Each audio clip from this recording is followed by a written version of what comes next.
Headlock escape, hooking the leg.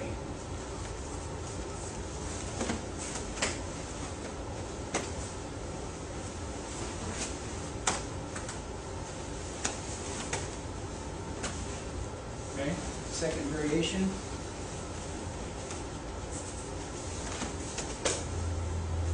Punch.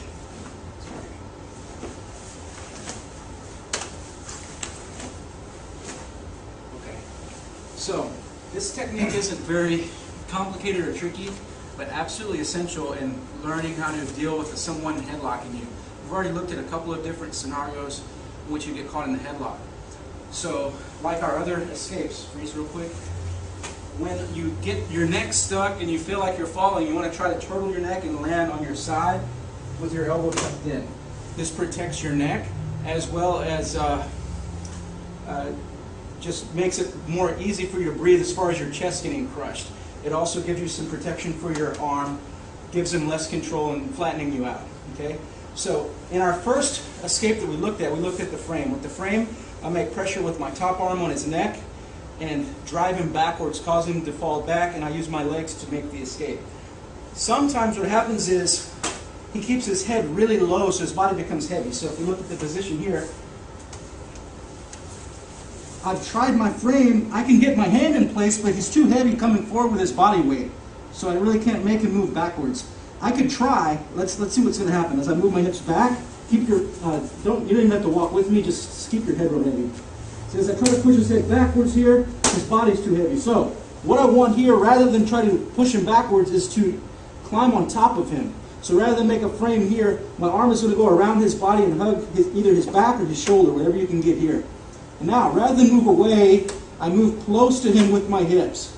Okay, so my hips move real close to him and my foot hooks over. Can you turn towards the camera? My top foot hooks over here. Okay, now I want to climb on top of him. It's very important that my elbow is in close to my body so that I can do the next phase of the technique. Can you raise up? So if my arm is stretched out, you're not going to make this move work. You want your elbow in, kind of right here on his hip. Okay, so let's look at it. My back foot is going to create leverage on the ground. I slide my foot back, dig the ball of my foot into the ground, and I start to bridge on top of him. So my head is going to go to the floor, and I'm going to go to my knees here. Now, my arms can be used on the ground to create pressure. I want to drive my weight diagonally across his back. So it's going to look like this. When he feels the pressure, he will release my neck. Like a magic button. You get that shoulder control, and then your foot slips in, and then you've got a pull back control. Okay? So, let's look at that from a reverse angle here. So we can see, can you slide towards the wall, please? Okay, here we go. His head is real heavy. Look here. I'm going to hook. And now, when I go to climb on top, pay attention to this leg. It extracts backwards, and I start bridging on top of him.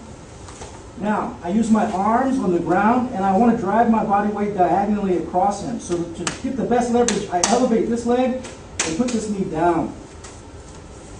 You get a lot of leverage on his shoulder. This knee now goes behind his armpit, or behind his shoulder, and my opposite leg, stay where you are, but just turn.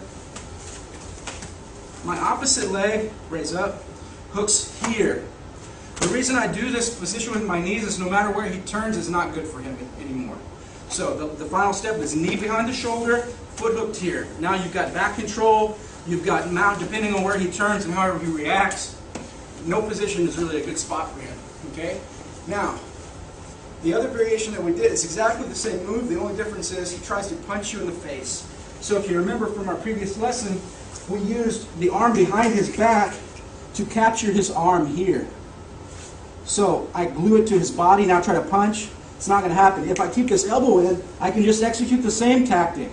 Okay, he tries to be real heavy. I hook my foot. I bridge on top. It'll be easier to escape my head because his arms are not clasped. But I still make the same leverage. My knee goes behind the shoulder, and I hook in here. Ready to go for the back control. Headlock escape, hooking the leg.